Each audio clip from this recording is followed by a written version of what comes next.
Okay, thank you, and thanks for the organizers for letting me speak about my research. So I'm going to talk about some physics of neutron stars described as an ultra-dense fluid, and this fluid is coupled to dynamical gravity, so it's a complicated system, no? That you have to describe using relativistic hydrodynamics, dynamical gravity, and even dynamic electromagnetism. So I'm going to focus on some aspect of this system, which is this bulk viscosity. Now, the interesting thing about this from the point of view of someone like me is that we can use astrophysical observations to find properties about QCD in these extreme conditions that happen inside the star. Okay, so in particular, we can observe gravitational waves in the new detectors like LIGO, and they gave us information about the properties of this star that produce these gravitational waves when it's oscillating or there is some deformation, like tidal deformations in a binary merger. Now, this matter inside the neutron stars is one of the most extreme forms of matter that exist in the universe. So it has densities which are above the density of nuclei, and also is different from the kind of matter we have in the usual heavy ion collisions in RIC and LHC. Those collisions produce very high temperature matter, but the matter inside these neutron stars is at low temperatures compared to those. Now there are some new heavy ion collision experiments that have been designed to study this kind of matter. So I think they're still not working, but they are in preparation. Now this star has different layers. The outer layers of the star, the crust and the, let's say, the first few kilometers are described by nuclear matter models and chiral effective theory. So they are more or less well understood within our knowledge of these effective theories. But the matter inside the core, especially in very massive stars, is at densities that cannot be described by these effective theories. And we cannot describe it either with first principle methods like perturbative QCD or lattice QCD. So the densities are large, but not so large that we can use perturbative QCD. Okay, so maybe the densities are in the most massive stars around 5 times the saturation density, or a bit more than that. And to use perturbative QCD, we will need to have like 40 times the saturation density. So that's not enough. And also we cannot use lattice QCD because at finite baryon density, we have this same problem. So these numerical calculations become very hard to do. So we can try to use holography to avoid these issues. No? Holography is designed to study strongly coupled theories and doesn't have this kind of sign problem. We can describe finite density without a problem. Now, of course, we don't have a holographic model of QCD, so there are other kind of issues that appear when we use holographic models. No? Like we don't have exactly the theory we want to describe. So we should see this kind of approach as complementary to other phenomenological models, which are essentially extrapolations of these nuclear matter models. Now, this is my slide about holographic models. So as many of you know, probably this describes a strongly coupled gauge theory in d dimensions using a weakly coupled gravity theory in d+1 dimensions when this extra dimension corresponds to the energy scale of the dual theory. Now, what I'm interested is that different phases in this strongly coupled theory correspond to different kind of geometries in the gravity dual. So if we want to describe a deconfined phase, like quarks and gluons are free, then we have to use a black hole geometry with a black hole horizon. And if we want to use some confined phase, which describes hadrons, then we use another kind of geometry, which is some kind of soliton geometry that doesn't have a horizon, but ends smoothly. And then we can describe some finite baryon density or other density of some global symmetry using some dual gauge field. So if we want to describe a deconfined phase with baryon charge density, then we have to use a black hole geometry with a charge inside. and this charge produces an electric field in this extra direction. So this is the setup we will use. And then the most relevant property of matter we can describe using these holographic models is the equation of a state that gives the relation between the pressure and the energy density. And it determines most of the properties of the star, at least the static properties of the star. So it determines the mass versus radius curve, the tidal deformability, the moment of inertia, etc. So all these quantities can be observed or partially observed using these astrophysical observations, not only gravitational waves, but also X-rays and so on. So through those observations, we can have access to the equation of a state and constrain it. Okay, and then the question is whether these holographic models are able to describe a equation of a state which satisfies all these constraints. Now, this has been studied in several models. So the simplest model is this D3D7 model, okay, that was originally introduced by Katz and Katz. Well, this model has the advantage that it's very simple, so you can easily describe finite baryon density, temperature, and so on. But it's not very realistic, even though with some improvements, you could have like quark matter inside the star. Essentially, what this predicts is that inside the neutron star, there wouldn't be quark matter because there will be a strong phase transition and the star will become unstable as soon as you start having it. Now, there are more realistic models like this VQCD that was originally introduced by, well, it's a combination of works, but the version with flavor is this paper. And then there is this Witten-Sakai-Sugimoto model. So the difference between these two is this originally is like a bottom-up model that you, let's say, design to fit some lattice data. And this is originally a string theory construction, but then you tune it also to try to describe QCD as closely as possible. Okay, so the equation of a state of these models has been studied, and you can also describe nuclear matter in these models. So this model has been used only to describe quark matter, but this too also has been used to describe nuclear matter or baryonic matter in the confined phase. Now, this is a plot of the equation of a state for these models. Okay, so in the VQCD model, you describe the high density part of the matter using the holographic model, and the low density part you use some other effective nuclear matter model. So this is some kind of hybrid model. Okay, and it contains both quark matter and nuclear matter in the holographic description. Okay, so this horizontal line you see here, it corresponds to a first order phase transition from nuclear matter to quark matter. Okay, so there is a strong first order phase transition. And essentially what you, yes.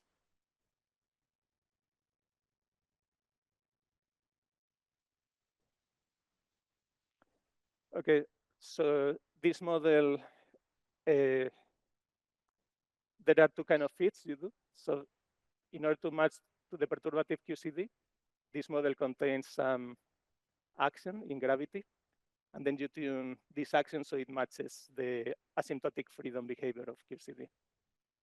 Okay, so that's how you try to match this part.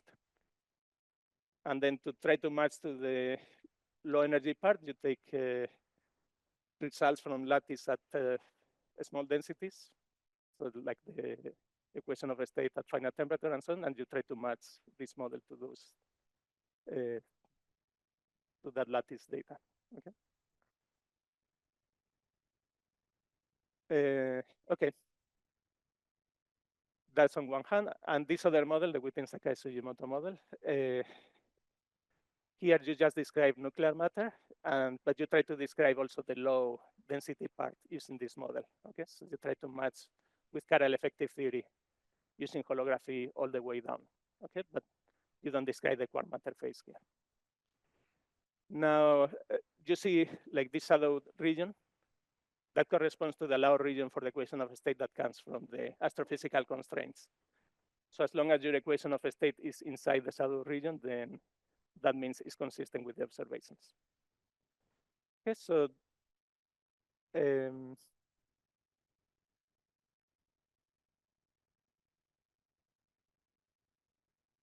yes, it's a property of this viscosity model.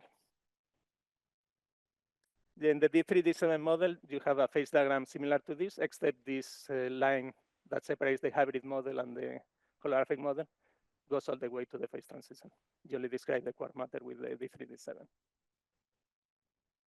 Yeah.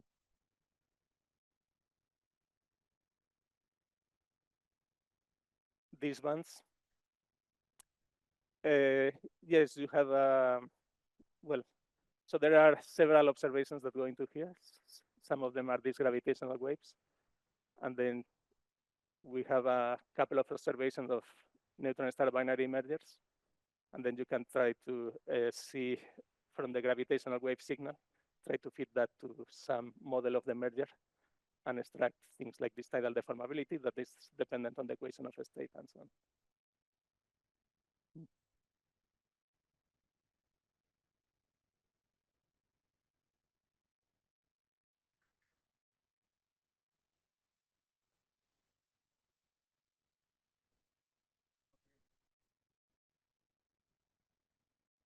No, no, this shadow region, let's say, you don't use these holographic models to derive it. The way people found this, let's say, constraint region is they took hundreds of different equations of a state, or many equations of a state that you can model, for instance, using polytropes, and then you compare with the data, and then you throw away the ones that don't fall within some range that is consistent with the data. Okay, and then you also have other constraints that come from causality and stability and things like that.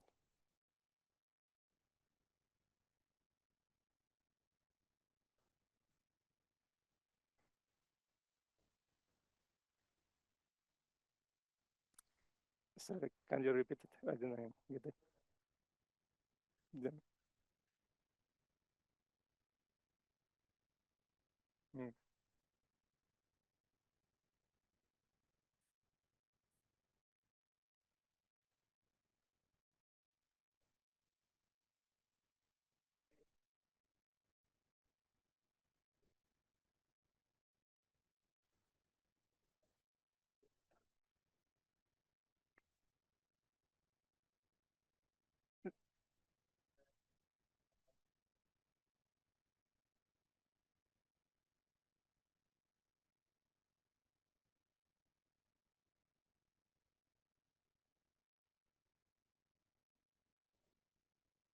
Yeah, so I'm not sure if this is the most up-to-date plot, but in the last analysis of this, they use the X-ray. Yeah, but they also use the X-ray. Sorry, what is not constrained?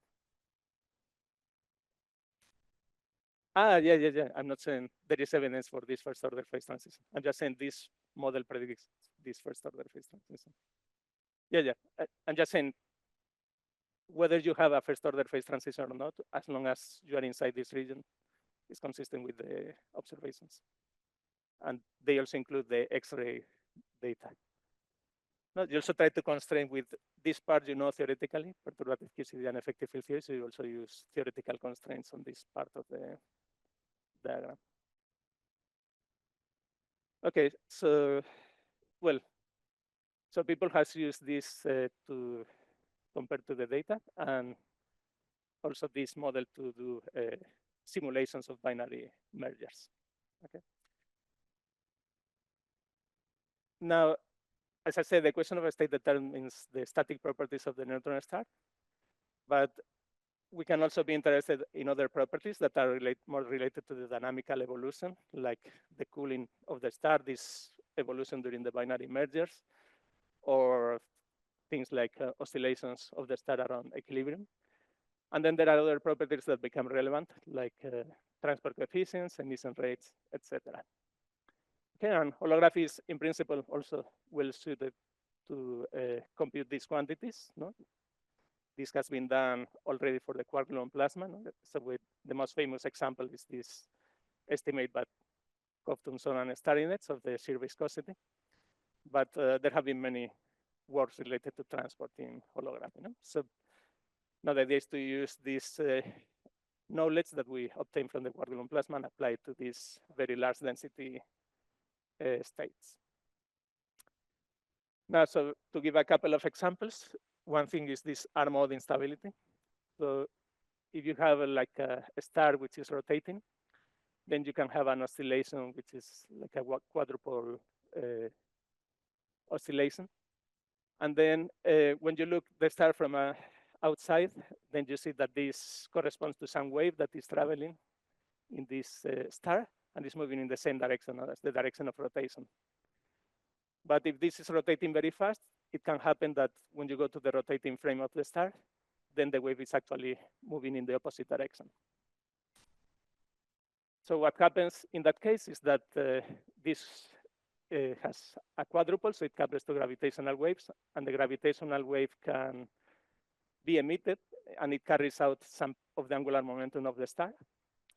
So in this case, when we go to the rotating frame, we are taking angular momentum corresponding to rotation in this direction. So in order to compensate for that, we need to include rotation in the opposite direction, which increases the amplitude of this fluctuation. So this is making this wave grows, and this can extract angular momentum from the star very quickly. Okay, so this means that if we have a very a neutron star which is rotating very, very fast, this is will lose angular momentum quickly through the gravitational waves. Now, if we have viscosity, we can damp this oscillation so that we'll stop the growth of the amplitude. And that can allow something called the stability window. So in some range of temperatures, you can have neutron stars oscillating very quickly. So this is the frequency. This is the temperature. That is corresponding to pulsars that are rotating with a period of a few milliseconds. Okay, so you can estimate where this stability window is using this calculation using the viscosity. And depending on the theory you have and the viscosity you have these lines here that tell you that the stars are stable if you are below these lines. Okay. So this is one thing you could extract if you know the viscosity, how fast these stars can rotate. Now, another scenario where this viscosity is important are binary mergers. So here I'm showing a simulation of a neutron star binary merger, that this is the VQCD model. Okay, of course, there are many simulations that use other models. So from this, you start having the two neutron stars that are in a spiral phase. So they approach each other, emit gravitational waves that corresponds to this part of the signal. And then they collide, and eventually they settle down in some final either bigger neutron star or a black hole. Okay, so that corresponds to this post-merger signal that you see here. So you can extract the spectrum from this signal. So that corresponds to these two plots here. And then if the stars are massive enough, then you just produce a black hole, and then you see this green line. It doesn't have features. But if the stars are not so massive, then you can have this state here with no black hole, at least for a long period of, or longer period of time. And then you have these peaks in the frequency that you see in the blue and red lines. Okay. So there is some kind of explanation for why you have these peaks and where do they appear. And the point is that the viscosity can affect to these peaks, okay, to the position and the size of these peaks. So this is an analysis that was done in this paper, looking at how the viscosity will affect these peaks. So they consider 4 different viscosities. This is the order of magnitude in these units astrophysicists like to use. So observe this 10 to the 30. And then if the viscosity is low compared to this scale, then you essentially don't see any difference in the peaks. But if the viscosity starts to be of the order of this scale, then you see that the peaks are changing. Okay. This is bulk viscosity. Yeah.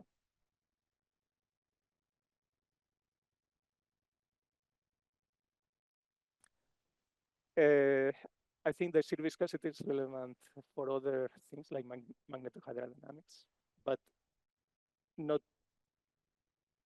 sorry.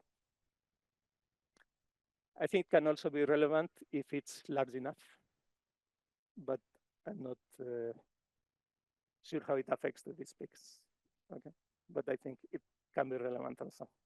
It is relevant for sure for this stability window at low temperatures, for instance. Okay, yeah, so, but this analysis is done for the bulk viscosity. I think the reason people focus on bulk viscosity for this is that there will be an enhancement of bulk viscosity that I will discuss a bit later. Okay, so in the following, I will be interested in estimating the viscosity of quark matter at large baryon density in some state where there is no pairing, essentially, so no condensates. And the holographic dual description of that is some kind of charged black hole. Okay. So I'm going to focus on quark matter because otherwise I have to use a more complicated setup to describe this kind of nuclear matter with holography. And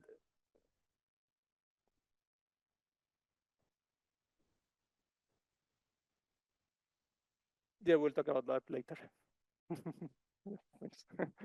Not there yet. So I just want to have this slide to tell you that studying quark matter is relevant for these systems.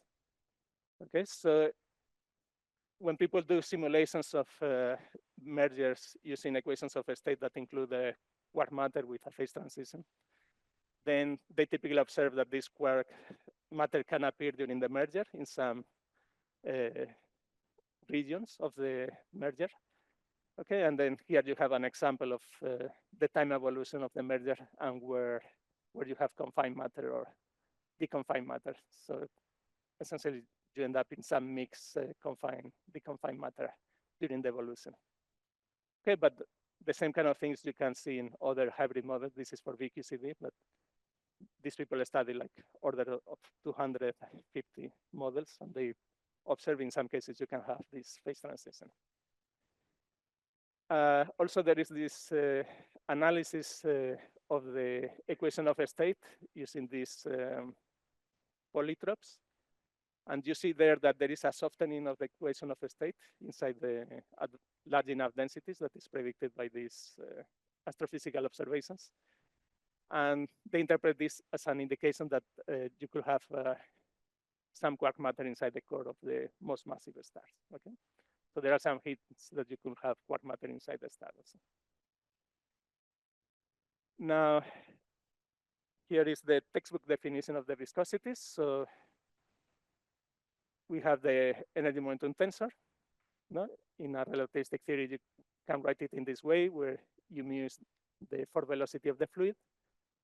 This epsilon is the energy density, P is the pressure, and then this will be the ideal part of the fluid. And then if you include the first order corrections to the ideal fluid, then you have the shear viscosity term and the bulk viscosity term with these coefficients eta and theta.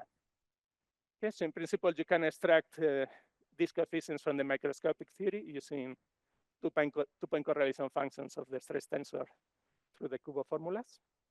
Okay, so this is a way to extract this in holography. There are other ways like this fluid gravity correspondence, which you project on the horizon.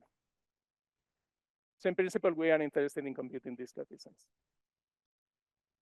Now, you can do a calculation in QCD using essentially kinetic theory for almost free quarks. And the formula for the shear viscosity that you obtain in this way is this one. This is the Debye mass, which is essentially proportional to the quark chemical potential mu. And this is the strong coupling, alpha S.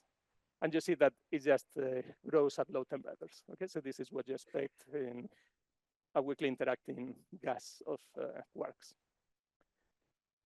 Now, we can obtain some analytical formulas in the D3, D7 model at 0 temperature that we can compare with this. So essentially, the shear viscosity will be given by the entropy density in the usual way. And what we see is that it doesn't blow up at 0 temperature like the perturbative result, but it goes to a constant. And we can also do a calculation of this bulk viscosity. Okay, so here, this lambda is the top coupling. This gamma star is just a number of order 10. This is the number of flavors and the number of colors. Mu is the quark chemical potential, and this MQ is the constituent quark mass. Okay, so it's not the bare quark mass. This to fit the model is of the order of 300 or 400 MeV. Okay, in this description. So this combination of the difference corresponds to basically the charge density. So if mu is smaller than the constituent quark mass, you don't have any charge density, and there is no contribution of the flavors to the viscosity. And here we see that the bulk viscosity is proportional to this mass, so it's proportional to the quantity that is breaking conformal invariance. No? So you need to break conformal invariance to have a non-zero bulk viscosity.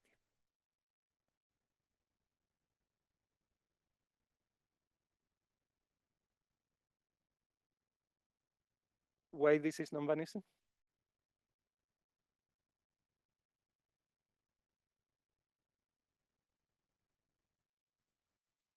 Yeah, so this is something that happens in some holographic models where you have a state which has finite entropy at 0 temperature. And then that produces this dissipation, if you want. So it produces a non-zero shear viscosity. But in more realistic models, typically you expect that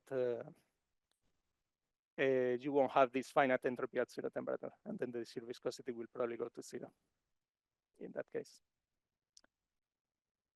So let me show you what happens at finite temperature. So, okay, so in this plot, we have the temperature on this horizontal axis, and here we have the shear viscosity in these units and the bulk viscosity. So these green bands corresponds to the perturbative result, okay? The dashed lines and the solid lines correspond to two different values of the chemical potentials. And the fact that we have bands here corresponds to the uncertainty we have because we can change the scale of the renormalization in the perturbative result. These green lines corresponds to the D3, D7 model, and these color lines corresponds to the VQCD model with different fits. No? So you see that for the holographic models, well, we don't have this increase of the viscosity at low temperatures. They just go to a constant in both cases, because also in the VQCD model, you have this finite entropy at 0 temperature. And then for the bulk viscosity, the behavior is different. So in the VQCD model, the bulk viscosity is going to 0 when the temperature is going to 0. Okay, so that's different from the D3, D7 model. Now, what is relevant in this plot now is if you look at this scale, this is 10 to the 12. So this is much smaller than 10 to the 30 that I was showing you. It will affect these peaks in the merger. Okay, so this microscopic QCD contribution, in principle, wouldn't be observable in these mergers. Okay, so if there is a contribution to the bulk viscosity from this microscopic part, it's negligible. Now, in addition to this contribution, there are other contributions that come from chemical re-equilibrations. So this corresponds to some weak interacting physics. And the reason this is important is because there is some resonance that corresponds to the coincidence in time scales between these weak processes and the frequency of oscillations of the density that you have in these systems. No? So this effective viscosity can be implemented, since this is a workshop in hydrodynamics, I'm going to talk a bit about this. This effective viscosity can be implemented using this Muller-Israel-Stewart formulation, or using a hydrodynamic formulation where you have reacting fluid mixtures. Now, there is well, a bunch of works that have worked on studying this bulk viscosity in binary mergers. So let me just focus on how they do this. So first, there is the possibility of using this thing called multi-component reacting fluid mixtures. So essentially, in the simplest case, you just have an ideal energy momentum tensor for the relativistic hydrodynamics. You have that the baryon mass density is conserved, and the energy and the momentum could be not conserved if you have, for instance, weak processes producing neutrinos and the neutrinos escape, so that can take out energy and momentum from your system. So that corresponds to these luminosities. And then here you have like the fraction of the different species. This Y is the mass fraction of the different species. No? So this I will correspond to the different quark flavors and the different lepton flavors.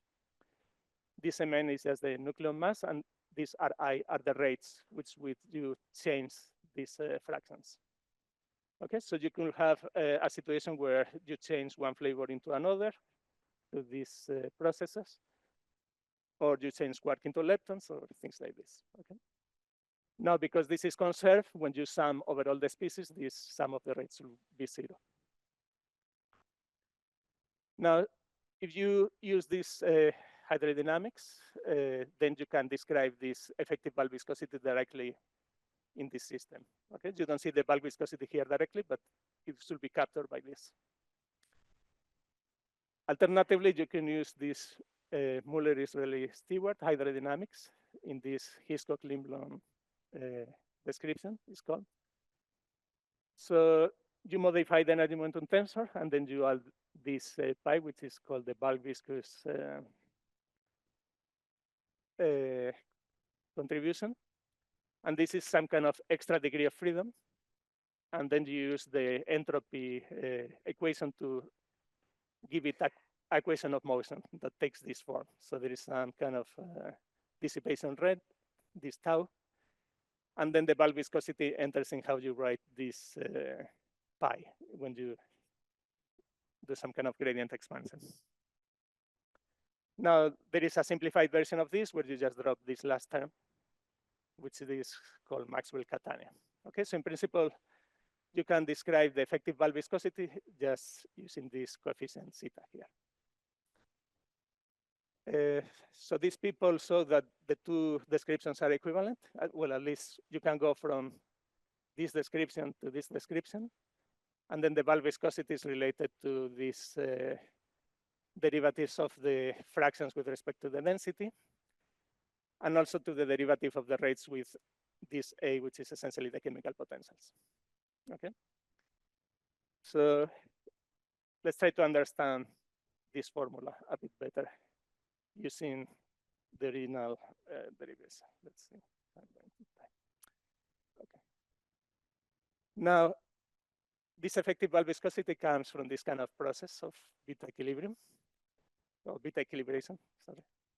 So the idea is that when you have different quark species, you can have some exchange of a W boson, for instance, and that will change the flavor. No? For instance, in this diagram, you change the D flavor, the noun quark, for the strange quark. No? And then you can have other interactions involving leptons. So here I wrote the interactions in such a way that neutrinos are always on the right-hand side. So this means I'm not considering trapped neutrinos, but neutrinos are emitted and they go away. And then if the system is at equilibrium with respect to these kind of processes, this means that we have to equate the chemical potentials on the left-hand side of the reaction with the chemical potentials in the right-hand side of the reaction.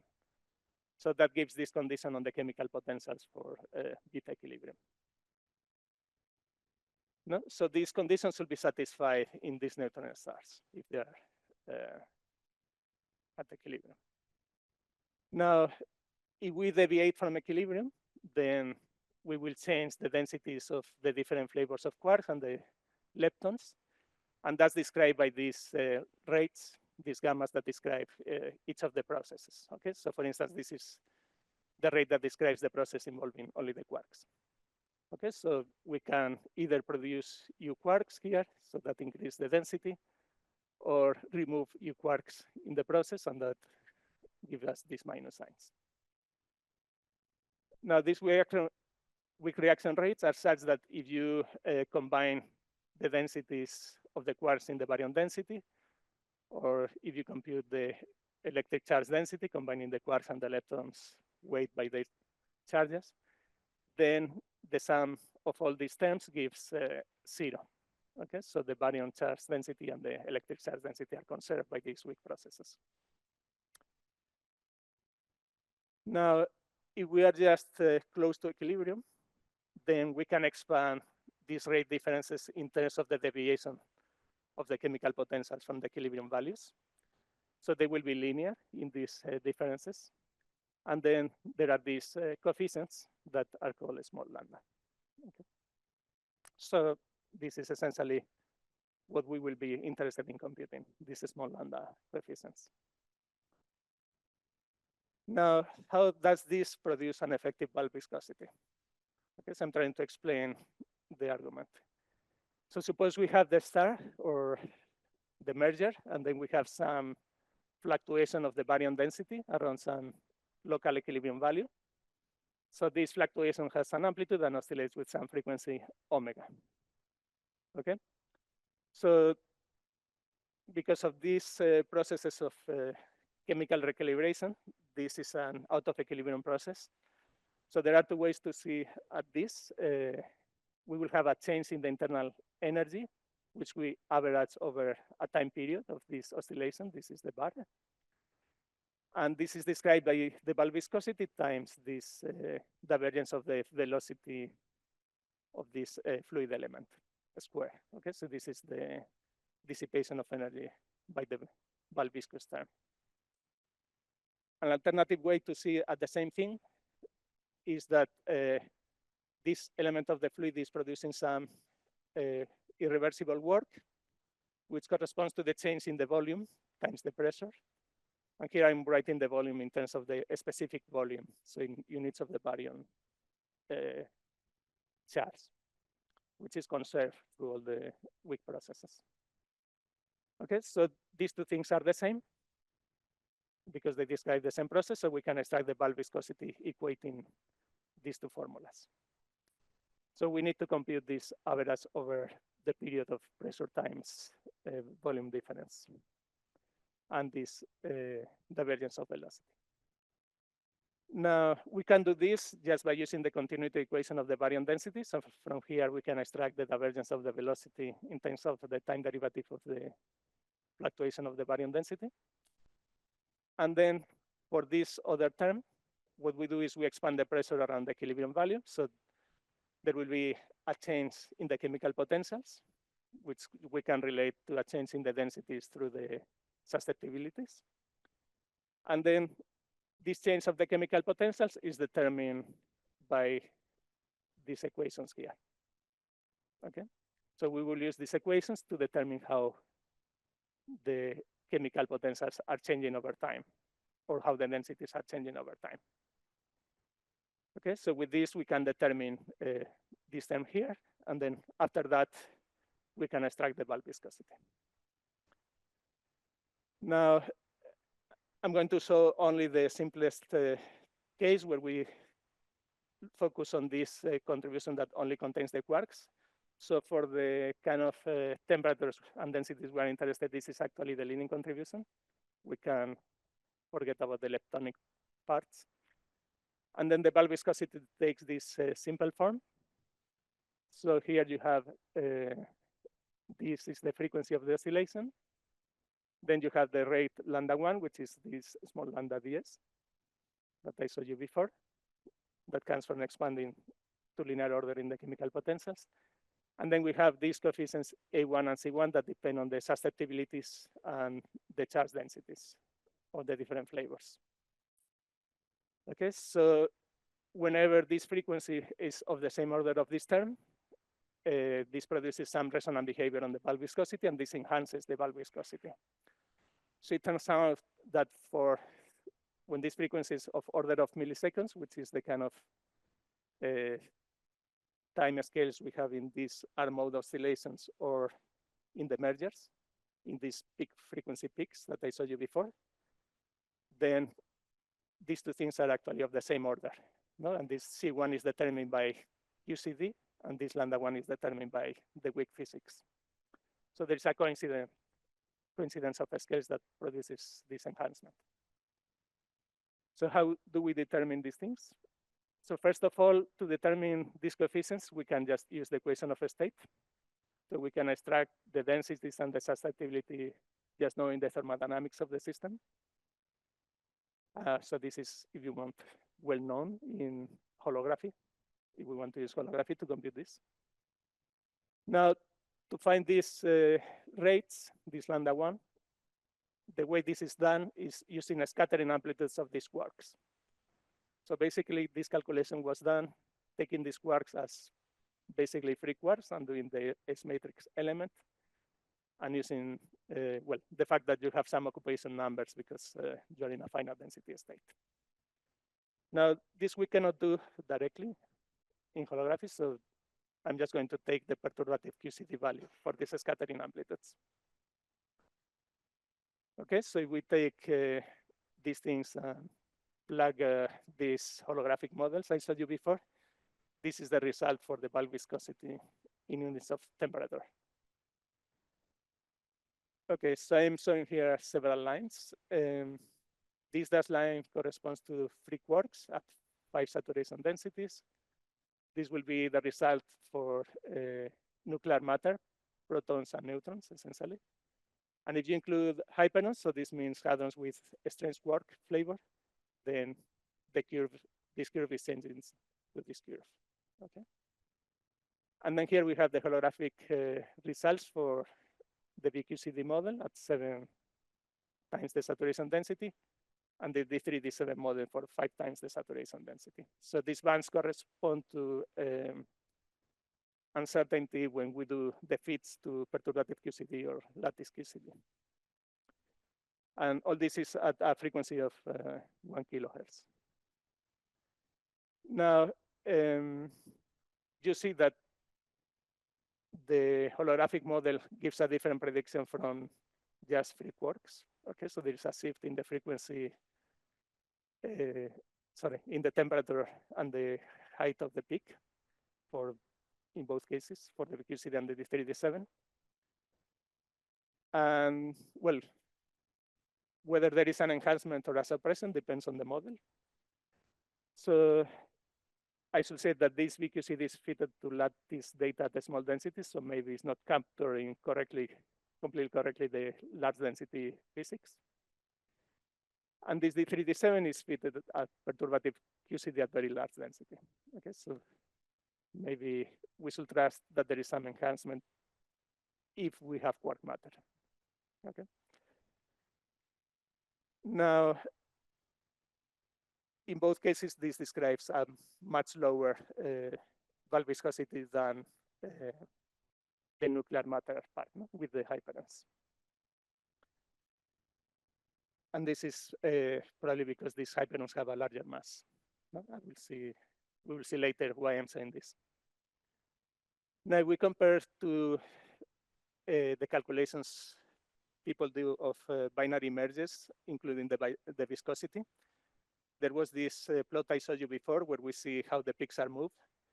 And there was this scale 10 to the 30. That's where you start seeing the effects, or maybe 10 to the 29. You see effects on the peaks. So that corresponds to this lower limit here from this paper. And these people here, they studied the tidal deformability, how the bulk viscosity affects to the tidal deformability, and they found some upper bound of around 10 to the 31 for the bulk viscosity from their analysis. So let's say you want to see the bulk viscosity and to be consistent with the observations, we expect it according to the most recent analysis, to be inside this band, more or less. No? So we see that the predictions from the holographic models are, well, essentially below this band or just touching the lower end of it. No? So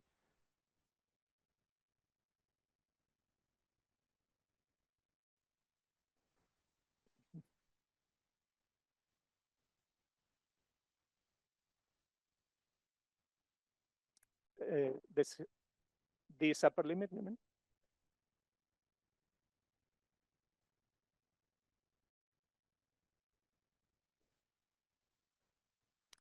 Well,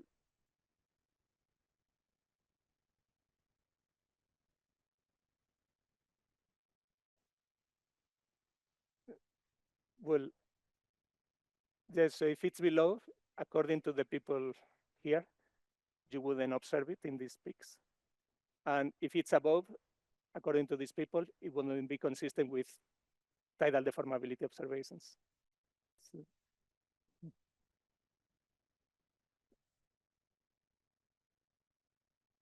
mm.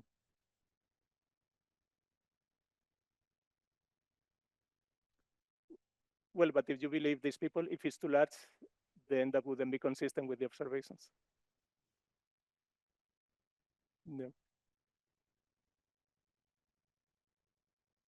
Mm.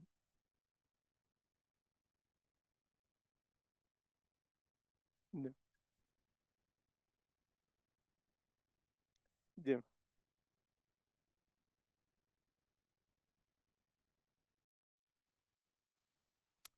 Um, well, I guess hydrodynamics could break down if the viscosity is very large. But let's say if hydrodynamics is valid, then it couldn't be larger than this value, let's say. So, and I guess there are more assumptions that go into these derivations. So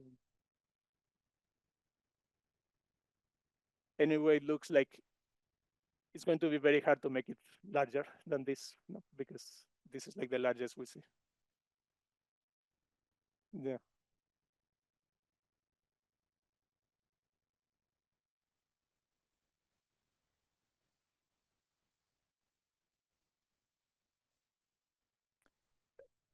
Even, well, if the theory is, you mean, if the microscopic theory is conformal invariant?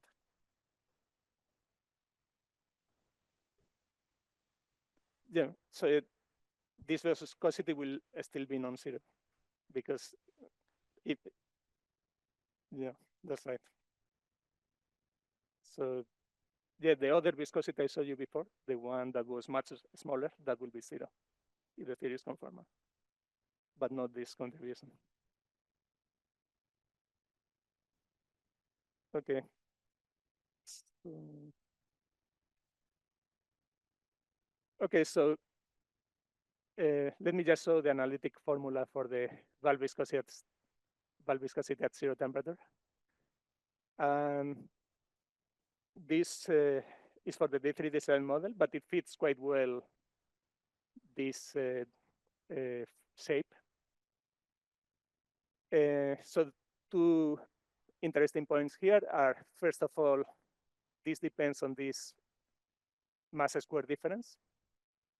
Okay, so you could enhance this valve viscosity if this mass square difference is larger.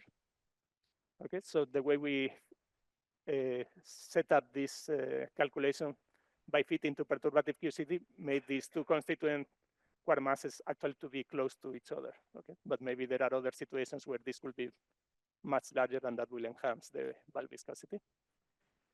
And the second observation is that most of the temperature dependence, or basically all of the temperature dependence is coming from the temperature dependence of this lambda one.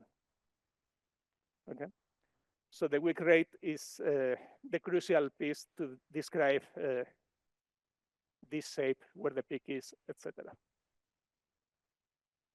Now, if we take the perturbative result and do some simplifications like massless quarks and small temperature, we can have an analytic formula for this rate. It looks like this. Okay, and it has this t-square behavior, and that's what determines this position of the peak, where this reaches the maximum. And then we have these factors of the Fermi coupling and the Cabibbo angle in front of it that comes from the weak interaction. Now, it could be that the result that we derive in holography is not completely consistent because we use this formula that comes from perturbation theory. So it will be better if we have a formula for this rate that is done within the holographic model, so also at a strong coupling. Okay, and this is the subject of this paper. Now, the issue with this is that, as I told you, this is derived from some scattering amplitude of quarks.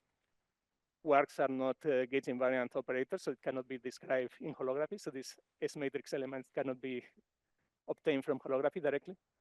So one has to describe this using gauge invariant objects, this rate. Okay, so I'm going, since I don't have much time, I will just go quickly over it. The idea is that we can describe this weak interaction process at low energies by an effective term in the Lagrangian, which is proportional to the Fermi coupling.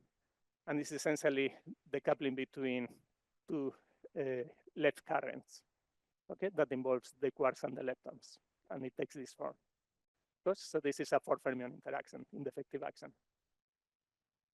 Now, this current is formed out of these chiral currents for different flavors. And under a chiral rotation, they transform in the general representation of the flavor symmetry. Okay? So if we do a flavor rotation, this term is actually not invariant under a flavor rotation. So this term is breaking flavor symmetry.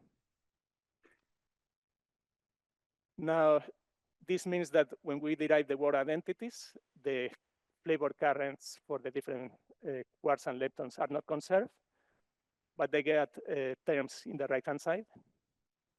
So the structure of these terms is that the divergence of this current is proportional to a 2-point function of left currents with the Fermi coupling.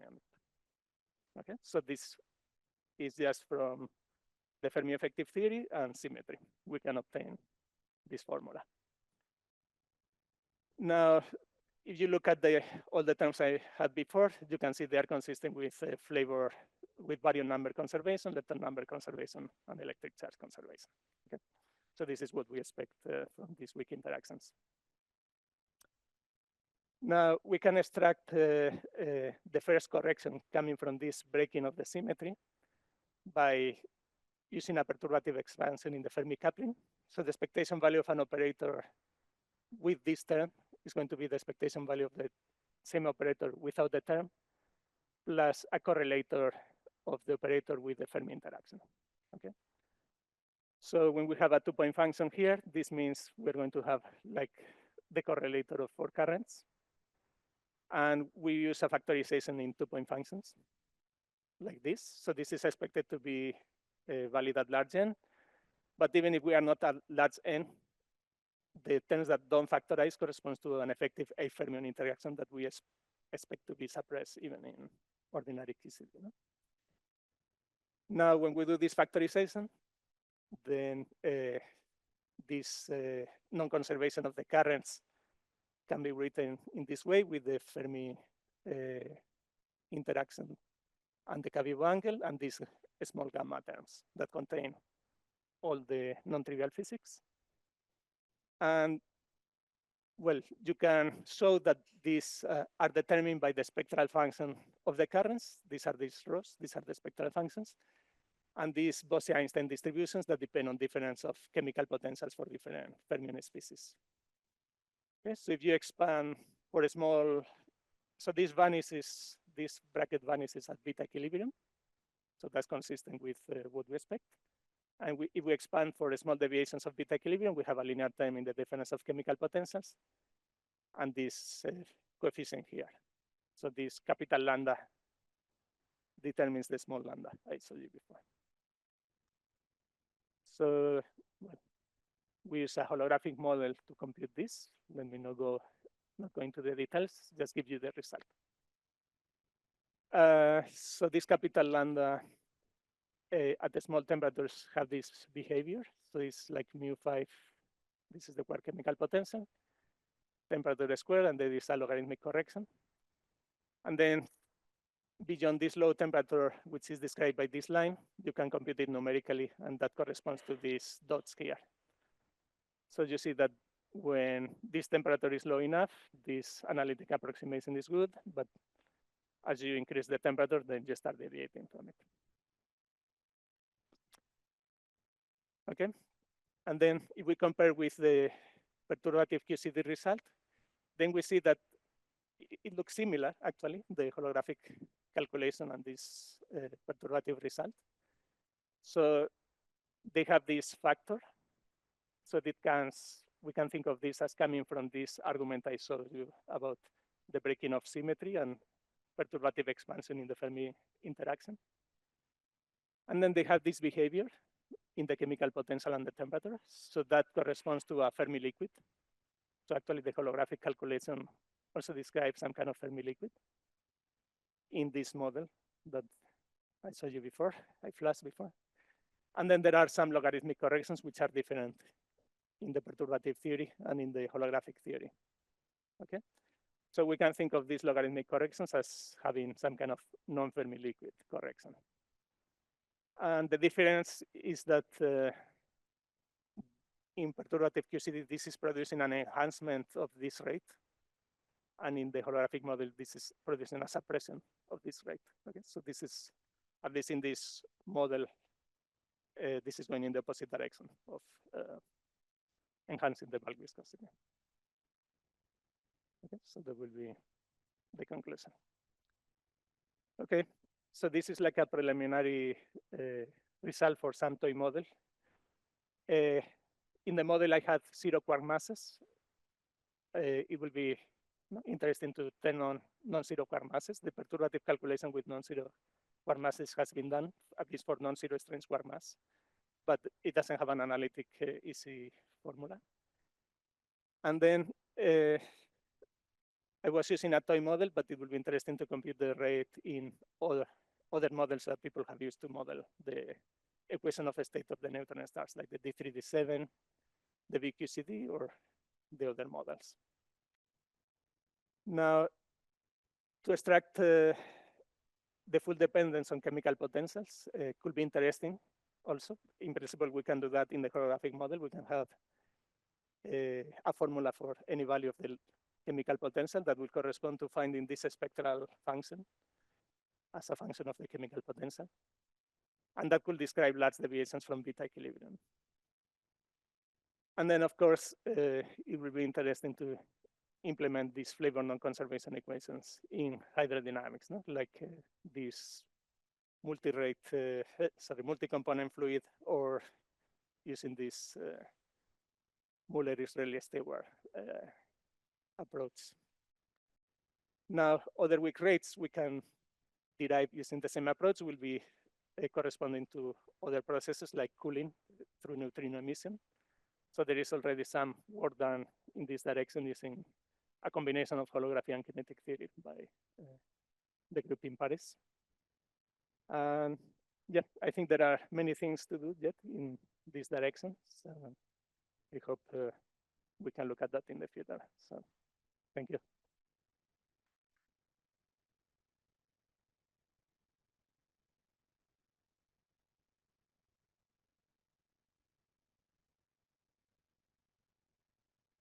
Yeah. Yeah.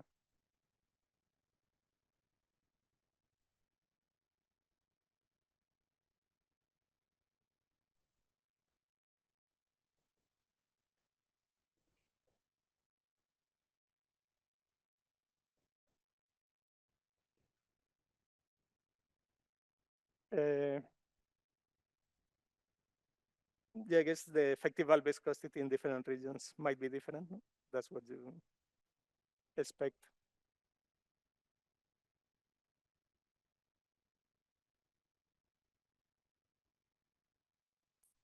Yeah, I guess the question is, well, okay, yeah.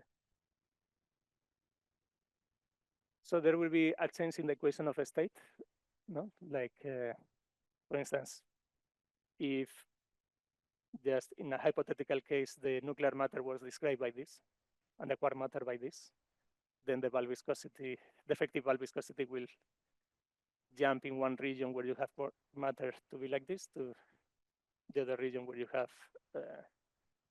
hadronic matter to be like that. No? So then I guess in this scenario, you will expect that most of the damping will occur in the regions where you have nuclear matter. No?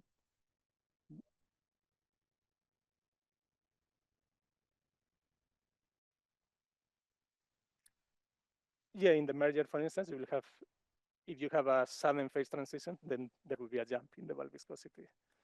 Yeah. And it will be much lower if this is correct, no? In that case. Yeah.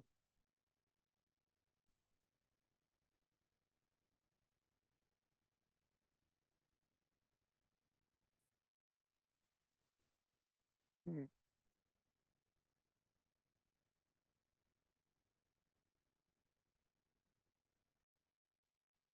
Yeah.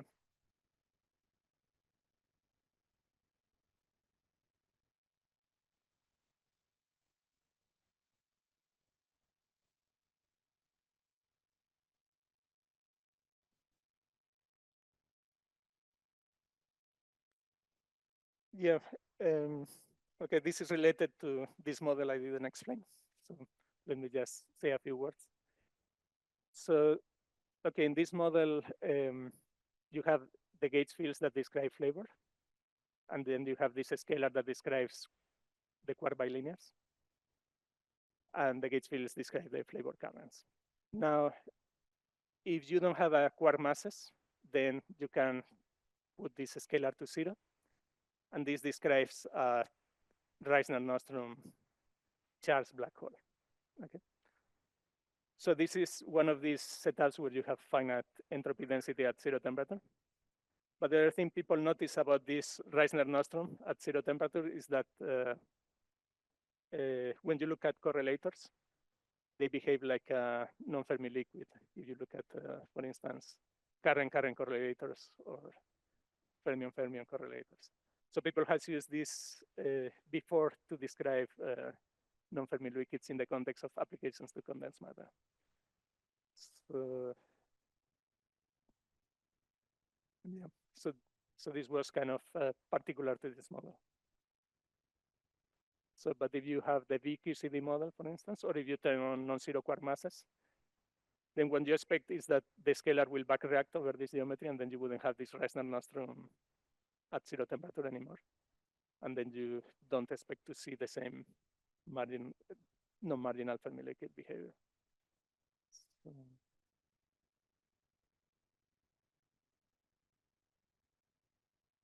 say it again. Yeah, this is a bottom-up holographic QCD model.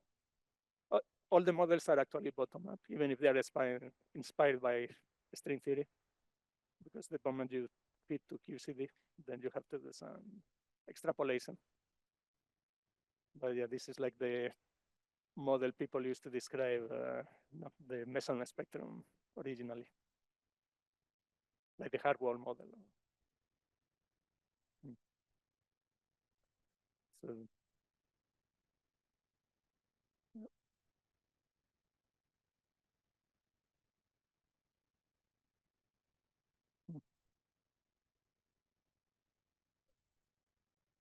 yeah.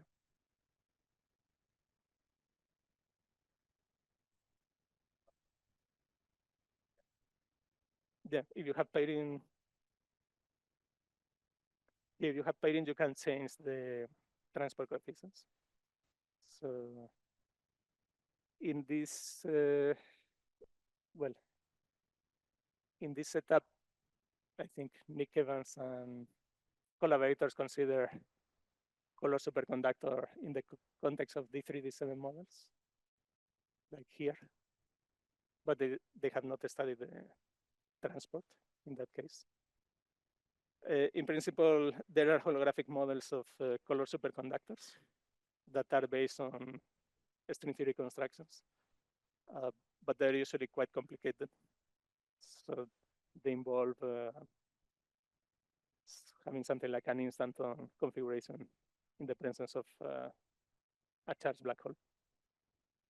But in principle, you can a priori try to do the calculation in that setup, or you can also consider other kind of situations where you have other types of pairing, like you could have some condensate that produce flavor symmetry breaking, for instance. And you could describe this using even the simple model I showed you. If you have a non-trivial background for the non-abelian components of the gauge fields, for instance. But so far, people have not considered these models even for the equation of the state, I think, because they are more complicated, essentially.